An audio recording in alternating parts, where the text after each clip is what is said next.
এই সিরিজের প্রতিটি ঘটনা পূর্ববর্তী ঘটনার সাথে সম্পর্কিত। আপনি এই সিরিজে নতুন হলে ডেসক্রিপশন বা আই বাটনে দেওয়া লিঙ্কে ক্লিক করে আগের পর্বগুলো দেখে আসার অনুরোধ রইল। আমিরুল মুমিনিন বাইতুল মুকাদ্দাসে পৌঁছলে মুজাহিদগণ আত্মহারা হয়ে খুশি উদযাপন করেন।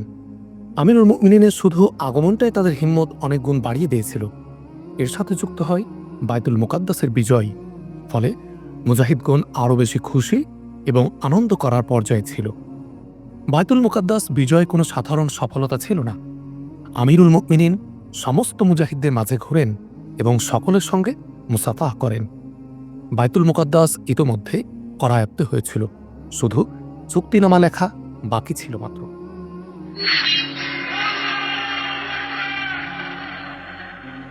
সকলের সঙ্গে দেখা ও মুসাফা করতে করতে আসরের নামাজের সময় হয়ে যায়। আজানের সময় হয়ে গিয়েছিল। যে কেউ আজান দিলেই চলত, কিন্তু আমিরুল মুমিনিনের সফর সঙ্গী হিসাবে যারা এসেছিলেন তাদের মধ্যে মদিনার প্রখ্যাত মুয়াজ্জিন হযরত বিলাল রাদিয়াল্লাহু আনহু ছিলেন। হযরত বেলাল রাদিয়াল্লাহু আনহু ওই মুয়াজ্জিন ছিলেন যাকে ইসলামী ইতিহাস কিয়ামত পর্যন্ত বিস্তৃত হতে পারবে না।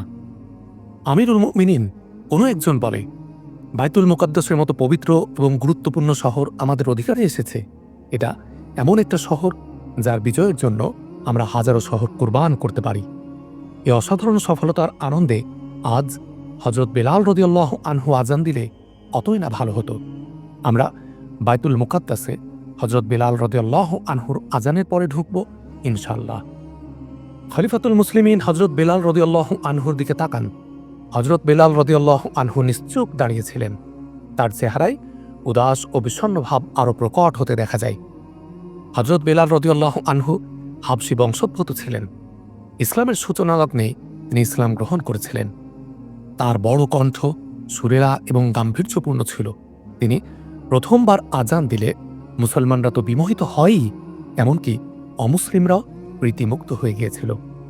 এটা ছিল হযরত বেলাল রাদিয়াল্লাহু আনহু এর আওয়াজের জাদু। কুরাইশবাসী এই আওয়াজ বন্ধ করতে হযরত বেলাল রাদিয়াল্লাহু আনহুকে এত কঠোর নির্যাতন করেছিল যে তিনি একবার অনেকক্ষণ পর্যন্ত বেহুঁশ হয়ে গিয়েছিলেন।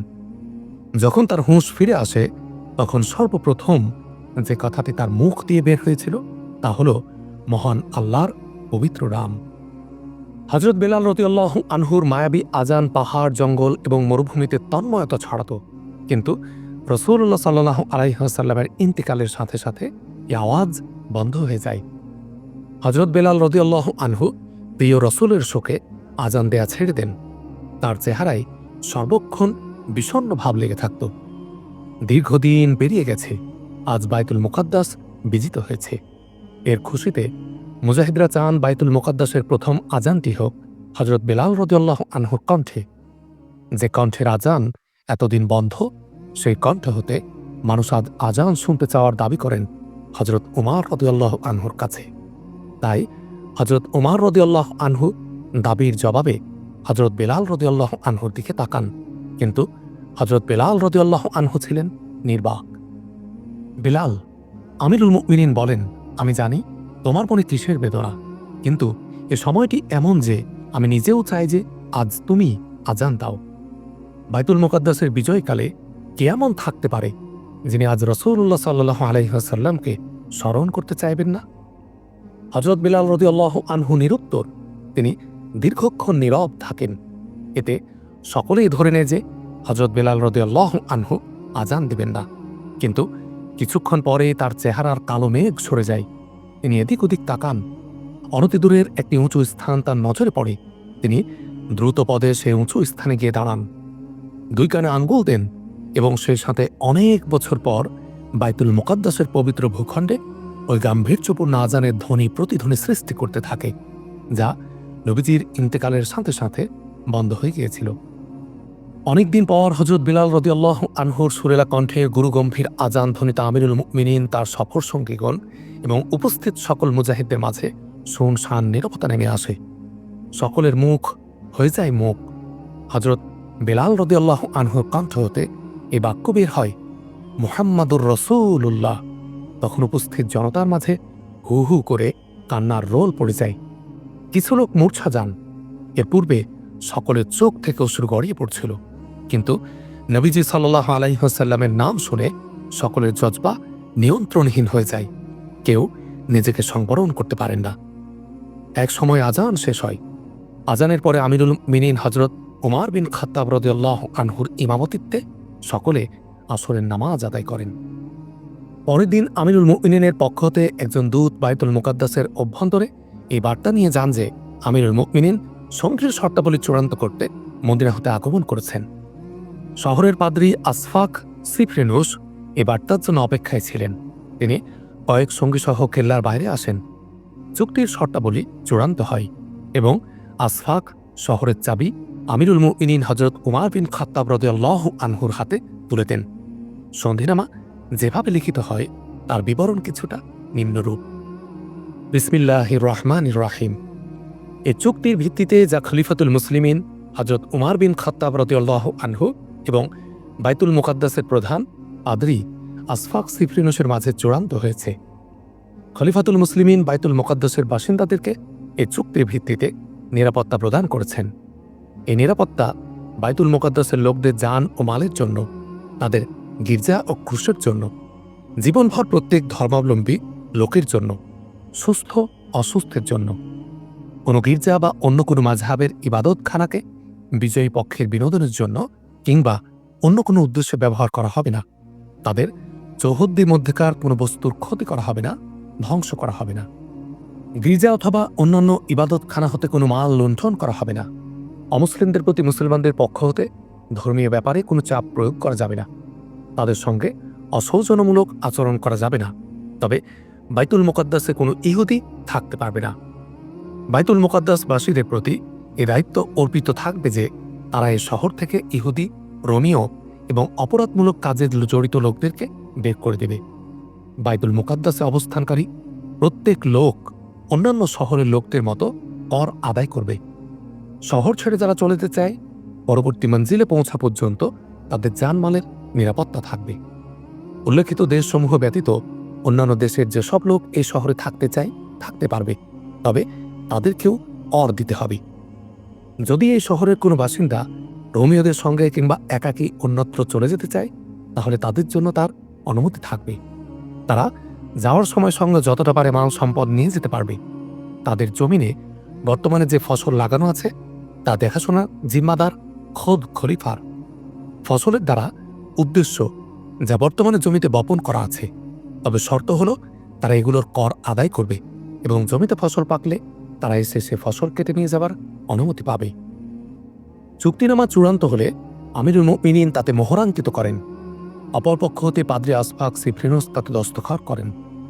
সাক্ষী হিসাবে শহীদ হযরত খালিদ বিন ওলীদ রাদিয়াল্লাহু আনহু, হযরত আমর বিন আস রাদিয়াল্লাহু আনহু, হযরত আব্দুর রহমান বিন আউফ রাদিয়াল্লাহু আনহু এবং হযরত মুআবিয়া বিন আবু সুফিয়ান রাদিয়াল্লাহু আনহু। সন্ধিনামা চূড়ান্ত হতে আমিরুল মুমিনিন হযরত আবু উবাইদা রাদিয়াল্লাহু আনহু এবং হযরত খালিদ রাদিয়াল্লাহু আনহুকে নির্দেশ দেন তারা যেন সৈন্যদের নিয়ে এখনই সিরিয়ার উত্তরাঞ্চলে চলে যান, যেখানে কিছু স্থানে রোমীয়রা এখনও কেল্লাবন্দী ছিল। গোয়েন্দারা তথ্য দিয়েছিল যে রোম সম্রাট হেরাকেল সিরিয়ার সীমান্তবর্তী এলাকা যদিও ছেড়ে গেছেন, কিন্তু তার যেসব সৈন্য এখনও সিরিয়ায় বিদ্যমান তাদের জন্য হেরাকেল সাহায্য প্রস্তুত করছেন।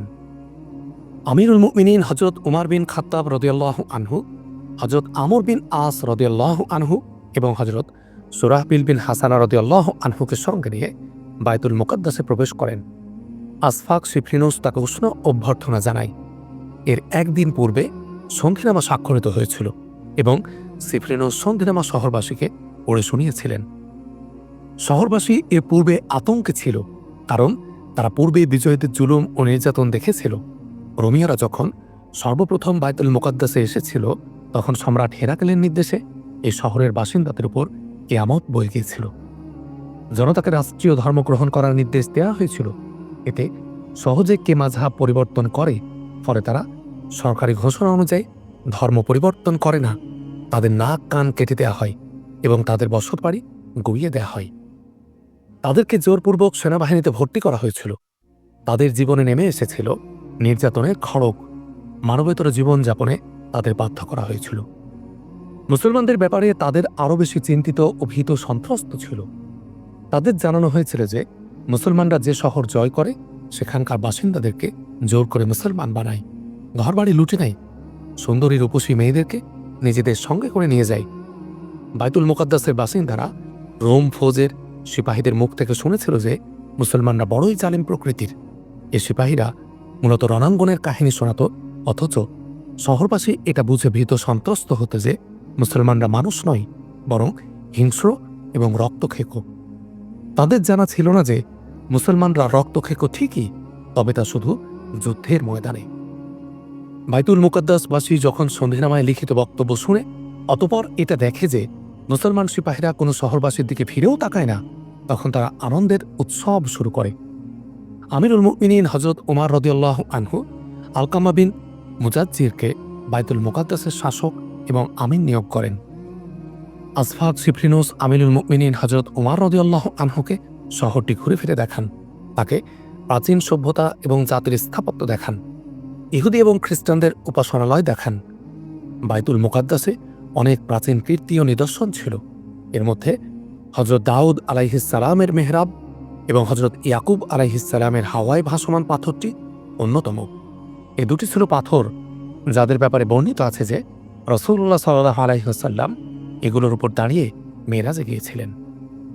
শহর পরিদর্শনের এক পর্যায়ে আমিরুল মুমিনিন কিয়ামত গির্জার পার্শ্ব অতিক্রম করেন। এ সময় জোহরের নামাজের অক্ত হয়ে গিয়েছিল। তিনি এদিক ওদিক ওই উদ্দেশ্যে তাকান যে জোহরের নামাজ আদায় করতে পারেন। খলিফাতুল মুসলিমিন আসফাক সিফরিনুস অনুযোগের কণ্ঠে বলেন, আমার জন্য এটা গর্বের বিষয় হবে যে আপনি গির্জার অভ্যন্তরে নামাজ আদায় করবেন। না, খলিফা হযরত ওমর রাদিয়াল্লাহু আনহু বলেন, আমি এই গির্জার সম্মান করি, কিন্তু আমি এখানে নামাজ পড়ব না, কেননা এটা সন্ধি চুক্তির খেলাফ হবে। যদি আমি আজ আপনাদের অনুরোধে এখানে নামাজ পড়ি, তাহলে আমার পরে মুসলমানরা একে প্রথা বানিয়ে নেবে এবং গির্জায় নামাজ পড়াকে নিজেদের অধিকার জ্ঞান করবে। কিয়ামত গির্জা ওই স্থান যেখানে হযরত ঈসা আলাইহিসসালামকে খ্রিস্টানদের ধারণা অনুযায়ী ক্রুশবিদ্ধ করা হয়েছিল। এখানে এই গির্জা নির্মাণ করা হয়েছিল। এর অনতিদূরে কস্তন্তিন গির্জা ছিল। আসফাক তার দরজার সামনে জায়নামাজ বিছিয়ে দেয়, কিন্তু আমিরুল মুমিনিন সেখানেও নামাজ পড়েন না। তিনি নামাজ পড়েন মসজিদে আকসায়। সম্মানিত পাদ্রী, আমিরুল মুমিনিন হযরত ওমর রাদিয়াল্লাহু আনহু আসফাক সিফরিনুসকে বলেন, রোমীয়রা আপনাকে ছেড়ে গেল কেন? তাদের সালার উত্রুবোন কোথায় গিয়েছে? শুনেছিলাম তিনি নাকি রোম সম্রাট হেরাকেলের সমপর্যায়ের ব্যক্তিত্ব। পালিয়ে গেছে। সিফরিনুস জবাবে বলেন, পালিয়ে গেছে। কোনো সন্দেহ নেই যে তিনি হেরাকেলের সমপর্যায়ে ছিলেন। তিনি আপনাকে পরাস্ত করার নিপুণ পরিকল্পনা তৈরি করেছিলেন। তিনি কায়সারিয়ার সালারকে আপনার ফৌজের বিরুদ্ধে যুদ্ধ করার জন্য প্রস্তুত করেছিলেন, কিন্তু আপনার সালারদের রণকৌশল উত্তরবনের পরিকল্পনাকে চুরমার করে দেয়। ইতিপূর্বে তিনি আপনার বাহিনীর মোকাবিলায় আসেননি। তিনি দেখেছিলেন যে তার ফৌজের মধ্যে যুদ্ধ করার মানসিকতা নেই। ইয়ারমুক এবং অন্যান্য স্থান হতে পালিয়ে আসা অনেক সিপাহী এখানে সমবেত হয়েছিল। তারা এসে সৈন্যদেরকে এমন এমন কথা শোনায় যা শুনে সকলের মনোবল মারাত্মকভাবে ক্ষতিগ্রস্ত হয়। উত্রুবন তার বাহিনীকে ঢেলে সাজিয়েছিলেন। তিনি যখন জানতে পারেন যে মুসলমানরা কায়সারিয়া অবরোধ করেছে, তখন তিনি স্বীয় বাহিনী নিয়ে কায়সারিয়ার অবরোধ ভাঙার জন্য রওনা করেন, কিন্তু আপনার কোনো সালার যেন তার গতিরোধ করেন। তিনি প্রথমবারের মতো মুসলিম বাহিনীর বিরুদ্ধে যুদ্ধে লিপ্ত হন এবং স্বীয় বাহিনী নিয়ে ফিরে আসেন। ফিরে আসার পর তার মতিগতি পরিবর্তন হয়ে যায়। ইতোপূর্বে তিনি অন্যান্য পরাজিত সালারদেরকে ভীরু কাপুরুষ বলে উপহাস করলেও এবং নিজ বাহিনীকে যুদ্ধের জন্য প্রস্তুত করলেও নিজে ভীরু কাপুরুষে পরিণত হন। তার যুদ্ধ মনোবল সম্পূর্ণরূপে শেষ হয়ে যায়। তিনি এখান থেকে অর্থ সম্পদ খাজানা অন্যত্র নিয়ে যেতে শুরু করেন এবং সমুদ্রপথে সেসব কস্তন্তুনিয়ায় নিয়ে যান। বেশিরভাগ সৈন্য তার সঙ্গে চলে যায়। এখন যে সৈন্য দেখছেন তা নামে মাত্র ছিল। তাদেরকে আমি কেল্লার প্রাচীরে দাঁড় করিয়ে রেখেছিলাম। আমি আপনার সঙ্গে চুক্তি করতে এজন্য আগ্রহী হয়ে যে সিদ্ধান্ত খলিফা নিতে পারেন তা সালাররা নিতে পারেন না। আমার লক্ষ্য ছিল এ শহর ও শহরবাসীদেরকে জানমাল রক্ষা করা। আসফাক সিফরিনুস হযরত ওমর রাদিয়াল্লাহু আনহুকে এটা জানান না যে উত্তরবন এবং সিফরিনুস উভয়ে মিলে বাইতুল মুকাদ্দাস হতে শুধু খাজানা স্থানান্তর করেনি, বরং গির্জার স্বর্ণরূপ নির্মিত অনেক আসবাবপত্র তারা পরিকল্পিতভাবে স্থানান্তর করেছিল। এর মধ্যে বড় ক্রুশটিও ছিল। সেফরেনস আমিরুল মুমিনিনকে মদিনা হতে এই উদ্দেশ্যে ডেকে পাঠিয়েছিলেন যে যাতে তারা এই মধ্যবর্তী সময়ে রাষ্ট্রীয় খাজানা, স্বর্ণরৌপ্য, রোমীয় সৈন্য এবং তাদের মাল সম্পদ সরিয়ে ফেলার দীর্ঘ অবকাশ পায়। আমিরুল মুমিনিন আসার মধ্যবর্তী সময় তারা বাইতুল মুকাদ্দাস হতে মূল্যবান সব কিছু সরিয়ে ফেলতে সক্ষম হয়েছিল। আমিরুল মুমিনিনের আগমনের শর্তই ছিল তাদের কৌশল মাত্র। সে কৌশলে তারা পূর্ণ কামিয়াব হয়েছিল এবং এ সময়ের মধ্যে তারা যা স্থানান্তর করতে চেয়েছিল সবই কস্তুনতুনিয়ায় সরিয়ে ফেলা হয়েছিল। 637 খ্রিস্টাব্দের এপ্রিল মোতাবেক 16 হিজরি রবিউল আওয়ালের একটি দিন। এদিন খলিফাতুল মুসলিমিন হজরত ওমর রাদিয়াল্লাহু আনহু বাইতুল মুকাদ্দাসে 10 দিন অবস্থান করে বিদায় হন। বিদায় নেওয়ার পূর্বে তিনি বিস্তারিতভাবে খোঁজখবর নিয়েছিলেন যে রোমীয় সৈন্য বর্তমানে কোথায় আছে। সামগ্রিকভাবে রোমীয়রা পরাজিত হয়েছিল। তাদের সম্রাট হেরাকেল সিরিয়া ত্যাগ করে চলে গিয়েছিলেন। রোমীয় সেনাবাহিনীর নামকরা সালাররা মারা গিয়েছিল। কিছু গুরুত্বপূর্ণ স্থান ছিল যেগুলো তখনও রোমীয়দের দখলে ছিল। সেখান থেকে রোমীয়দের তাড়ানো জরুরি ছিল। এমন স্থানের মধ্যে একটি স্থানের নাম হল কায়সারিয়া। এটা রোম উপসাগরের বন্দরস্থল ছিল। এখান থেকে রোমীয়দের হটানো খুবই জরুরি ছিল, কেননা রোমীয়দের নৌবাহিনী তখনও পূর্ণ শক্তিতে বিদ্যমান ছিল এবং নৌবাহিনী ছিল অত্যন্ত শক্তিশালী। তারা এ শক্তি মুসলমানদের বিরুদ্ধে ব্যবহার করতে পারছিল না, কেননা মুসলমানরা নৌপথে লড়াই করত না। অবশ্য তাদের নৌবাহিনী সাহায্যের জন্য ব্যবহৃত হতো। রিজার্ভ ফোর্স অবতরণের জন্য কায়সারিয়া বন্দরস্থল ব্যবহৃত হতো। আমিরুল মুমিনিনের নির্দেশে কায়সারিয়ার পূর্বে বাইতুল মুকাদ্দাস অবরোধ করা হয়েছিল। বাইতুল মুকাদ্দাস অধিকারে এলে আমিরুল মুমিনিন হজরত উমর রাদিয়াল্লাহু আনহু হজরত ইয়াজিদ বিন আবু সুফিয়ানকে কায়সারিয়া অবরোধ করার জন্য নির্দেশ দেন। ইবনে আবু সুফিয়ান হজরত উমর রাদিয়াল্লাহু আনহু বলেন, এটা ভেবো না যে তোমাকে এখনই এ কেল্লাটি দখল করতে হবে। এটি অত্যন্ত মজবুত কেল্লা পরিবেষ্টিত স্থান। রোমীয়রা অতি সহজে এই স্থানটি দেবে না। আক্রমণ করে করে নিজের শক্তি বিনষ্ট করবে না। কায়সারিয়ায় রোমীয়দের সংখ্যা অনেক এবং সেখানে রসদের কোনো কমতি নেই।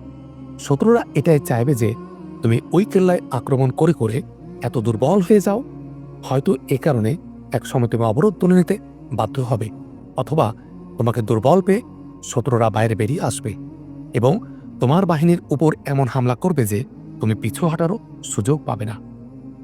আমিরুল মুমিনিন ইয়াজিদ রাদিয়াল্লাহু আনহু বলেন, কেল্লা দেরিতে পদানত হোক কিংবা দ্রুত, আমি জানি যে সেদিক হতে সাহায্য আসবে। আমি সেই সাহায্য আসতে দেব না। তোমার প্রতি আল্লাহর রহম হোক। ইবনে আবু সুফিয়ান হযরত উমর রাদিয়াল্লাহু আনহু বলেন, রোমীয়রা কোনোভাবে সাহায্য পেলে সেটা আমাদের জন্য বড়ই পেরেশানির কারণ হয়ে দেখা দিবে। তোমার ওখানে প্রধান কাজ দুটি: অবরোধ দীর্ঘ করা এবং রোমীয়দের সাহায্য প্রতিহত করা। হযরত উমর রাদিয়াল্লাহু আনহু খলিফা ছিলেন, আমিরুল মুমিনিন ছিলেন, কিন্তু তার এ সফর বাদশাহ এবং বর্তমান সময়ের শাসকদের মতো ছিল না যে কোথাও গেলেন, কাউকে শাবাশি দিলেন, কাউকে পুরস্কৃত করলেন, ফিরে এলেন। তিনি সফরে এসে অত্র এলাকার সকল অঞ্চলের ভৌগোলিক আর্থসামাজিক অবস্থা সম্পর্কে খোঁজ খবর নেন। সমর বিশেষজ্ঞদের দৃষ্টিতে সবকিছু পর্যালোচনা করেন, নিজের সৈন্য এবং শত্রুপক্ষের সৈন্যদের অবস্থা যাচাই করেন এবং সে অনুযায়ী নির্দেশনা প্রদান করেন। তার নির্দেশনা অনুযায়ী সালাগো নিজ নিজ স্থানে চলে যান। সিরিয়ার উত্তরাঞ্চলে রোমীয়রা কোথাও কোথাও কেল্লা পরিবেষ্টিত ছিল। তাদের আশা ছিল যে রোম সম্রাট হেরাকেল যেখানেই থাকুক না কেন অবশ্যই সাহায্য পাঠাবেন। অপরদিকে মুসলমানরা এই চেষ্টায় ছিলেন যে রোমীয়রা যেন কোনো স্থান হতে সাহায্য পেতে না পারে। এই পরিকল্পনার একটি দিক এই ছিল যে হযরত ইয়াজিদ রাদিয়াল্লাহু আনহু স্বীয় বাহিনী নিয়ে কায়সারিয়া চলে যান এবং ওই শহরে যেটা সমুদ্র বন্দর ছিল তা অবরোধ করেন। সালার হযরত আমর বিন আস রাদিয়াল্লাহু আনহু এবং হযরত রাবিল বিন হাসান রাদিয়াল্লাহু আনহু ফিলিস্তিন এবং জর্দান রওনা হয়ে যান। তাদের জিম্মায় এই দায়িত্ব ছিল যে যেসব এলাকা থেকে তারা রোমীয়দেরকে হটিয়ে দিয়েছিল সেসব এলাকা কবজা করে নগর ব্যবস্থাপনা এবং কর উসুল ব্যবস্থাপনাকে নবায়ন করা এবং সেসব এলাকার প্রতিরোধ ব্যবস্থা সুদৃঢ় করা। রোমীয়দের পক্ষ হতে জবাবি হামলার সম্ভাবনা বিদ্যমান ছিল। প্রধান সেনাপতি হযরত আবু উবাইদা রাদিয়াল্লাহু আনহু দামেস্কে নিজের হেডকোয়ার্টার বানানোর জন্য চলে যান। তার সঙ্গে থাকা মুজাহিদ বাহিনীর সংখ্যা ছিল 17,000-এর মতো। কনসিরিন কেল্লা পরিবেষ্টিত একটি স্থান ছিল, সেখানে রোমীয় সৈন্য বিদ্যমান ছিল। হযরত আবু উবাইদা রাদিয়াল্লাহু আনহু এই কেল্লা অবরোধ করে সেখান থেকে রোমীয়দেরকে বের করেছিলেন। এটি একটি মজবুত দুর্গ ছিল, যেখানে রোমীয়দের সংখ্যা খুব বেশি ছিল। হযরত খালিদ রাদিয়াল্লাহু আনহু মুজাহিদ বাহিনীর অগ্রগামী দলে ছিলেন। তার সঙ্গে 4,000 বিশেষ অশ্বারোহী দল ছিল, যাদেরকে প্রান্ত বদল করে করে যুদ্ধ করার ট্রেনিং দেয়া হয়েছিল। কনসিরিনে এক প্রখ্যাত সালার ছিল, তার নাম ছিল মিনাস। সে খোঁজ খবর রাখার জন্য দূর দূরান্তে গোয়েন্দা ছড়িয়ে রেখেছিল। একদিন তাদের মধ্য হতে একজন ঘোড়া ছুটিয়া আসে এবং সোজা মিনাসের কাছে চলে যায়। লোকটি মিনাসকে জানায় যে মুসলমানদের একটি বাহিনী আসছে, যাদের অগ্রগামী দলে অশ্বারোহী সৈন্য আছে। লোকটি তাদের সংখ্যা 3 থেকে 4,000-এর মাঝামাঝি বলে জানায়। লোকটি এটাও জানায় যে অগ্রগামী দলটি এখান থেকে কত দূরে। মিনাসের জন্য তথ্যটি ছিল অতি গুরুত্বপূর্ণ। সে দ্রুত নিজ বাহিনীকে যুদ্ধ সাজে সজ্জিত করে। রোম সাম্রাজ্যের মর্যাদা ধারক বাহকগণ সে তার বাহিনীর মনোবল চাঙ্গা করতে আবেগী কণ্ঠে বলে। তারা ভীরু কাপুরুষ ছিল, যারা নিজেদের মনে আরব বতুদের ভীতি সঞ্চারিত করেছিল। তোমাদের মাঝে ঈসাই আরবও আছে। যদি মুসলমানরা বড় বাহাদুর হয়ে থাকে, তবে তোমরাও তাদের চেয়ে কোনো অংশে কম নাও। আরবের মুসলমানরা তো তোমাদের মতোই, তোমরাও সে মরুভূমি হতে সৃষ্ট।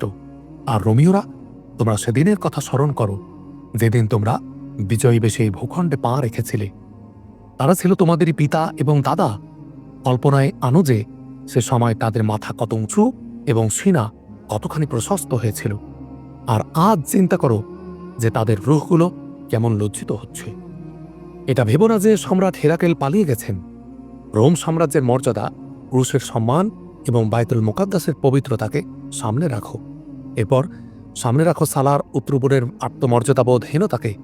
তিনি হযরত ঈসা আলাইহিস সালামের নগরী বাইতুল মুকাদ্দাসকে তোমাদের মাযহাব এবং তোমাদের আকীদা বিশ্বাসের শত্রুদের হাতে তুলে দিয়েছেন। কল্পনা করো নিজ নিজ কন্যা ও স্ত্রীর কথা, যারা এখন থেকে মুসলমানদের সন্তান জন্ম দেবে। নিজেদেরকে দেখো, তোমরা আজ হেরে গেলে জীবনভর মুসলমানদের গোলামে পরিণত হবে। আজ তোমরা কত শান শওকতে ঘোড়া পিঠে সওয়ার হচ্ছ। তোমরা যদি অস্ত্র সমর্পণ করো, তাহলে ঘোড়ার পিঠে চড়ার দিন তোমাদের শেষ হয়ে যাবে। তোমরা শাহ সওয়ার হতে আস্তাবলের সহিসে পরিণত হবে এবং ঘোড়ার মলমূত্র পরিষ্কার করাই হবে তোমাদের জীবনের চরম পরিণতি। রক্ত গরম করবেন না হে সালার, এক অশ্বারোহী বড়ই উচ্চকণ্ঠে বলে। আপনি কি মনে করেছেন যে আমরা যুদ্ধক্ষেত্র হতে মুখ ফিরিয়ে নিয়েছি? আপনি কি আমাদের বীরত্ব ও আত্মমর্যাদাবোধের প্রতি সংবিগ্ন? হে শাহী ঘোড়ার বাহাদুর সাওয়ার, মিনাস বলে, আমি সন্দেহ কেন করব না? আমাদের এমন কোন সালার আছে যে রণাঙ্গন হতে পলায়ন করেনি অথবা মারা যায়নি? হেরাকেলের সমপর্যায়ের ব্যক্তিত্ব উত্তরবুন মুসলমানদের কচুকাটা করার জন্য কত না দাবি করত। এখন তিনি কোথায়? তিনি একদিনও লড়াই করেননি এবং বাইতুল মুকাদ্দাস হতে তিনি বিনা যুদ্ধে পালিয়ে গেছেন। তোমরা কি প্রধান পাদ্রী আসফাক সিফরিনুসকে এখনও তোমাদের ধর্মগুরু মানবে, যিনি কেল্লা হতে বেরিয়ে এসে মুসলমানদের খলিফাকে স্বাগতম জানান এবং তাকে বলেন যে কিয়ামত গির্জায় নামাজ পড়ুন? তিনি এটা চিন্তা করেননি যে তিনি স্বীয় উপাসনালয়কে শত্রুদের হাতে তুলে দিচ্ছেন। আজ তোমাদের প্রমাণ দিতে হবে যে তোমরা তাদের মতো হীনবল ও কাপুরুষ নও, আত্মমর্যাদাবোধহীন নও। যদি তোমরা যুদ্ধে দৃঢ়পদ থাকো, তবে আশা করা যায় সম্ভবত সাহায্য আসবে। কিন্তু সাহায্য আসার কোনো সম্ভাবনা আমি দেখি না এবং আমি সাহায্যের প্রয়োজনও অনুভব করি না। সম্মানিত সালার, আমরা লড়ব। প্রথমে একটি, এরপর কয়েকটি আওয়াজ উচ্চকিত হয়। সালার, আমাদেরকে ভীরু ও আত্মমর্যাদাহীন বলবেন না। পরীক্ষা করে দেখুন। কথা বলে সময় নষ্ট করবেন না। আমরা একদিনেই অবরোধ গুড়িয়ে দেব। আমরা অবরোধ করার সুযোগ দেব না, সালার মিনাস বলে। আমরা শত্রুদেরকে কেল্লার অদূরেই পথিমধ্যে প্রতিরোধ করব। আমি তোমাদের আগে আগে থাকব। ঐতিহাসিক লিখেছেন, রোমীয় সালার মিনাস দুঃসাহসিক সালার ছিলেন। তার দুর্দান্ত নেতৃত্বের কথা সুপ্রসিদ্ধ ছিল এবং তার আরেকটি খ্যাতি এই ছিল যে সে স্বীয় বাহিনীর সৈন্যদের খুবই প্রিয়ভাজন এবং তাদের আপনজন ছিল। সিপাহীদের সঙ্গে সে অমায়িক এবং মমতা সুলভ আচরণ করত। এতে করে সিপাহীরাও তাকে প্রাণ দিয়ে মহব্বত করত। স্বীয় বাহিনীকে চাঙ্গা করতে তার নির্দেশই যথেষ্ট ছিল। এত আবেগ প্রদর্শন ও জোরালো ভাষণের প্রয়োজন ছিল না। ঐতিহাসিকগণ একথাও লিখেছেন যে ইতোপূর্বে তার মোকাবেলা মুসলমানদের সঙ্গে হয়নি। সে সালার ছিল। যখন সে জানতে পারত যে অমুক ময়দানে রোমীয়দের পরাজয় হয়েছে, তখন সে এর নেপথ্য কারণ অনুসন্ধানে ব্রতী হতো। তাকে হযরত খালিদ রাদিয়াল্লাহু আনহু সম্পর্কে জানানো হয় যে তার সমর চাল পূর্ব হতে কেউ ধরতে পারে না এবং তিনি একজন দুঃসাহসী বীর যোদ্ধা। তিনি তো কোনো জিন বা ভূত নন, মিনাস বলছিল। তার হাতে পরাজয় বরণকারীরা তাকে আসমানে উঠিয়ে দিয়েছে। তারা মিথ্যা বলে। পরাজিত যারা হয় তারা এমন মিথ্যা বলে থাকে। আমি হিরাকেলকে খালিদ বিন ওয়ালিদের লাশ দেখাব। রোমিও সালার মিনাসের নেতৃত্বে অনসিরিনে অবস্থানরত সৈন্যরা বাঁধ ভাঙা প্লাবনের মতো কেল্লার বাইরে বের হয়। তাদের মাঝে জোশ ও ক্ষোভ ছিল পূর্ণ মাত্রায়। তাদের গতি ছিল দ্রুত। এদিকে হযরত খালিদ রাদিয়াল্লাহু আনহুর নেতৃত্বে 4000 অশ্বারোহী বিজয়ী বেশে আসছিল। তারা সাধারণ সফরের বিন্যাসে ছিল। কথা ছিল তারা কনসিরিনের কাছাকাছি গিয়ে থামবে এবং বাদবাকি সৈন্য আসার অপেক্ষায় থাকবে। কনসিরিন থেকে কয়েক মাইল দূরে খাতের নামক একটি স্থান ছিল। পথিমধ্যে এই স্থানটি পড়ত। হযরত খালিদ রাদিয়াল্লাহু আনহুর বাহিনী যখন খাতের নামক স্থানের কাছাকাছি পৌঁছায়, তখন সামনের গতিবিধির উপর নজরদারি করতে যাদের পাঠানো হয়েছিল তাদের একজন ফিরে আসে এবং হযরত খালিদ রাদিয়াল্লাহু আনহুকে জানায় যে রোমীয়দের একটি বিরাট দল আসছে। আল্লাহর কসম, হযরত খালিদ রাদিয়াল্লাহু আনহু গর্জন করে বলেন, আমি আমিনুল উম্মতের অপেক্ষা করব না। বাকি সৈন্য এবং মূল বাহিনী আমিনুল উম্মাত হযরত আবু উবাইদা রাদিয়াল্লাহু আনহুর সঙ্গে পেছনে আসছিল। হযরত খালিদ রাদিয়াল্লাহু আনহুর উচিত ছিল তাদের আসার অপেক্ষা করা, কেননা তাকে জানানো হয়েছিল যে রোমীয় সৈন্যদের সংখ্যা অনেক। কিন্তু হযরত খালিদ রাদিয়াল্লাহু আনহু এর অবাধ্য মন অপেক্ষা করতে রাজি হন না। তিনি তার দলটিকে তড়িৎ গতিতে যুদ্ধবিন্যাসে বিন্যস্ত করেন। এই দলটি চোখের পলকে বিন্যাস পরিবর্তনের ট্রেনিং প্রাপ্ত ছিল। মুহূর্তে মুহুর্মুহু প্রান্ত বদল করে তারা শত্রুর চোখে ধুলা দিতে পারত। এতে লাভ হতো এই যে তারা নিজেদেরকে বাঁচিয়ে শত্রু শারীরিক কচুকাটা করে দিত। শত্রুরা তাদেরকে নাগালে আনতে পারত না। চোখের পলকে উধাও হয়ে অন্য স্থানে হাজির হতো। হযরত খালিদ রাদিয়াল্লাহু আনহু নিজে তাদেরকে এই বিশেষ ট্রেনিং দিয়েছিলেন, যার ফলে এই দলটি হয়েছিল চিরদুর্বার, দুর্দান্ত। উভয় বাহিনী খাতের নামক স্থানে মুখোমুখি হয়। রোমীয় সালার মিনাসের ধারণা ছিল মুসলমানরা মূল যুদ্ধের পূর্বে চিরায়ত নিয়মানুযায়ী মল্লযুদ্ধ করবে। তাদের সালার মল্লযুদ্ধ করার জন্য রোমীয় সালারকে আহ্বান জানাবে। এভাবে কয়েকজনের মাঝে মল্লযুদ্ধ অনুষ্ঠিত হবে। অতঃপর সৈন্যদের সারিবদ্ধ করা হবে। কিন্তু মুসলমান অশ্বারোহীরা মল্লযুদ্ধ না করে এমনভাবে সারিবদ্ধ হয়ে যায়, মিনাস ঘটনা বুঝতেই পারে না।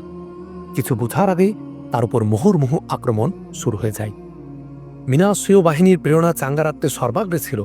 তার চতুর্দিকে বডিগার্ডের দেয়াল ছিল, যা ভীষণ মজবুত। কয়েকজন মুসলিম অশ্বারোহী মিনাসের বডিগার্ড বাহিনীর প্রতি হামলা করে। বডিগার্ডরা কঠিনভাবে মুসলমানদের প্রতিরোধ করে। রোমীয়দের সংখ্যা ছিল বেশি।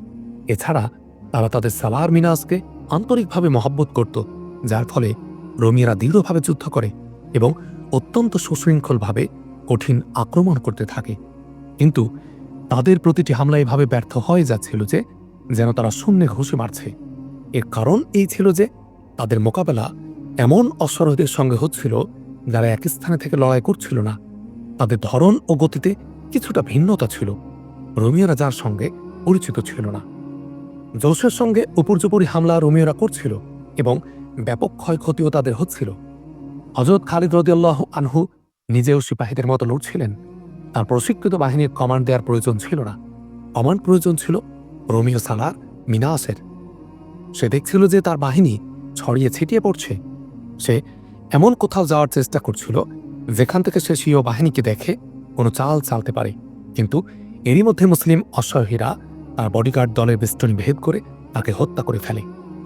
যুদ্ধের ময়দানে এমন হতো যে সালার মারা গেলে এবং ঝান্ডা ভূপাতিত হলে সৈন্যদের মাঝে বিশৃঙ্খলা সৃষ্টি হতো এবং পিছু হটা শুরু হয়ে যেত।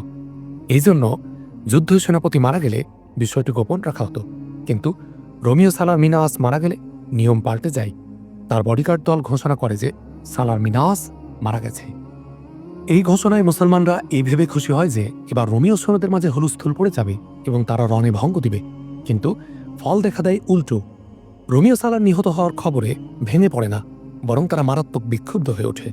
তারা প্রতিশোধ প্রতিশোধ বিনাশের রক্তের প্রতিশোধ নাও স্লোগান দিতে শুরু করে এবং তাদের হামলা জোরদার হয়। তারা বজ্র ও বিদ্যুতে পরিণত হয়, কিন্তু তাদের এই ক্ষোভ ও বিক্ষুব্ধ হওয়াটা তাদের জন্য ক্ষতিকর প্রমাণিত হয়। কারণ তারা ফুঁসে উঠেছিল ঠিকই, কিন্তু তাদেরকে সুষ্ঠু পদ্ধতিতে পরিচালনা করার কেউ ছিল না। যে ছিল সে মারা গিয়েছিল। তাই এখন বিক্ষুব্ধ সেনারা অপরিকল্পিতভাবে যুদ্ধ করতে থাকে। ফলে অল্প সময়ের মধ্যে তাদের মাঝে জটলার অবস্থা সৃষ্টি হয়। তাদের চেইন অব কমান্ড ভেঙে পড়ে।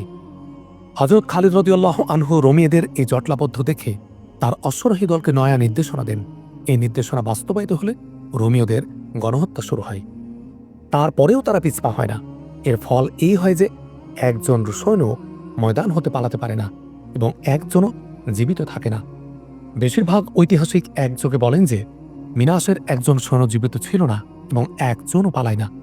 তাদের তুলনায় মুসলমানদের প্রাণহানি ছিল খুবই কম। এক সময় যুদ্ধ শেষ হয়। খাতেরের স্থানীয় লোকেরা সবাই ছিল ঈশাই। তারা বাইরে বেরিয়ে আসে এবং হযরত খালিদ রাদিয়াল্লাহু আনহুর সঙ্গে সাক্ষাৎ করে। আপনার বিরুদ্ধে যারা অস্ত্র ধারণ করেছে তারা নিজেদের পরিণতি নিজেরাই ভোগ করেছে। এক ঈশাই বুজুর্গ শহরবাসীদের পক্ষে প্রতিনিধিত্ব করে বলে, আমরাও ঈশাই, কিন্তু আমরা আপনার সঙ্গে যুদ্ধ করার ইচ্ছা পূর্বেও রাখিনি, এখনও রাখি না। আমরা আপনার আনুগত্য স্বীকার করছি। যারা আমাদের সঙ্গে যুদ্ধ ব্যতি রেখে আমাদের আনুগত্য স্বীকার করে নেয় তারা আমাদের নিরাপত্তার বলয়ে চলে আসে। হযরত খালিদ রাদিয়াল্লাহু আনহু বলেন, তোমাদের উপর কর ধার্য হবে না এবং তোমাদেরকে ইসলাম গ্রহণ করার কথাও বলা হবে না। তোমাদের উপাসনালয় নিরাপদ থাকবে। তখনও হযরত আবু উবাইদা রাদিয়াল্লাহু আনহুর বাহিনী এসে পৌঁছেনি। তাদের লক্ষ্য ছিল অবরোধ করা, তাই তাদের কোনো তাড়া ছিল না। তারা এক স্থানে যাত্রা বিরতিও করেছিল। হযরত খালিদ রাদিয়াল্লাহু আনহু খাতেরে বসে থাকেন না, কেননা তার দায়িত্ব ছিল অনসিরিন অবরোধ করা। এলাকাটি সেই স্থান হতে বেশি দূরে ছিল না। অনসিরিনে কিছু সৈন্য বিদ্যমান ছিল। হযরত খালিদ রাদিয়াল্লাহু আনহু অবরোধ করলে রোমীয়রা শহর রক্ষা পাঁচিলের উপর উঠে তীর বর্ষণ শুরু করে। হযরত খালিদ রাদিয়াল্লাহু আনহু এর বিশ্বাস ছিল যে ভেতরে বেশি সৈন্য নেই। ভেতরে সৈন্য বেশি থাকলেও হযরত খালিদ রাদিয়াল্লাহু আনহু হিম্মত হারাতেন না। তিনি স্বীয় পক্ষের এক দূতকে এই বার্তা দিয়ে কেল্লার কাছে পাঠান, হে রোমীয়, যদি তোমরা আকাশের গা ঘেঁষে চলমান মেঘমালার মধ্যেও হতে, তবুও আমাদের আল্লাহ আমাদেরকে তোমাদের পর্যন্ত অথবা তোমাদেরকে আমাদের পর্যন্ত পৌঁছাতেন। আমরা তোমাদেরকে সুযোগ দিচ্ছি যে অত্যন্ত করুণ পরিণতির শিকার হওয়ার আগে কেল্লার দরজা খুলে দাও। যদি দরজা আমাদের খুলতে হয় তাহলে সন্ধির শর্ত তোমাদের কোমর ভেঙে দেবে। তোমাদের সালার মিনাস খাতেবের বাইরে মরে পড়ে আছে এবং যে সৈন্য সে সঙ্গে করে নিয়ে গিয়েছিল তার একজনও জীবিত নেই। আমরা তোমাদেরকে করুণ পরিণতির ব্যাপারে সতর্ক করছি। এই বার্তার নগদ ফল হয়। কেল্লার দরজা খুলে যায়। মুসলমানরা বিজয়ী বেশে শহরে প্রবেশ করে।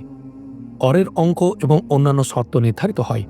এর মধ্যে সাধারণ একটি শর্ত এই ছিল যে অনসিরিন শহর এবং তার শহরবাসীর জানমালের নিরাপত্তার দায়িত্ব মুসলমানদের উপর বর্তাবে। আর যে লোক এ শহর ছেড়ে চলে যেতে চায় সে নিজ পরিবারের সঙ্গে কিংবা একাকী স্বীয় মাল সম্পদ নিজের সঙ্গে নিয়ে যেতে পারবে। অনসিরিন শহর হযরত খালিদ রাদিয়াল্লাহু আনহু এর পূর্ণ অধিকারে চলে আসে। তখন হযরত আবু উবাইদা রাদিয়াল্লাহু আনহু এখানে এসে পৌঁছেন। আবু সুলাইমান, হযরত আবু উবাইদা রাদিয়াল্লাহু আনহু হযরত খালিদ রাদিয়াল্লাহু আনহুর সঙ্গে কোলাকুলি করে বলেন, তোমার উপর আল্লাহর রহম হোক, আমি খাতেবের বাইরে রোমীয়দের লাশ দেখে এসেছি। হযরত আবু উবাইদা রাদিয়াল্লাহু আনহু সেদিনই মদিনায় খলিফাতুল মুসলিমিন বরাবর বার্তা পাঠান, যে বার্তায় তিনি হযরত খালিদ রাদিয়াল্লাহু আনহুর বিরাট সফলতার পূর্ণ বিবরণ লিখে পাঠান। এই সফলতা এ দৃষ্টিকোণ থেকে বিরাট ছিল যে রোম সাম্রাজ্যের কফিনে এটা ছিল আরেকটি পেরেকের স্থাপন। প্রায় সকল ঐতিহাসিক লিখেছেন আমিরুল মুমিনিন এ বার্তাটি পাঠ করে বলেছিলেন, আল্লাহ তাআলা খালিদকে জন্মগতভাবে যুদ্ধ করা এবং যুদ্ধ পরিচালনার জ্ঞান প্রদান করেছেন। হযরত আবু বকর রাদিয়াল্লাহু আনহুর উপর আল্লাহর রহমত হোক, তিনি আমার চেয়ে মানুষ বেশি চিনতেন।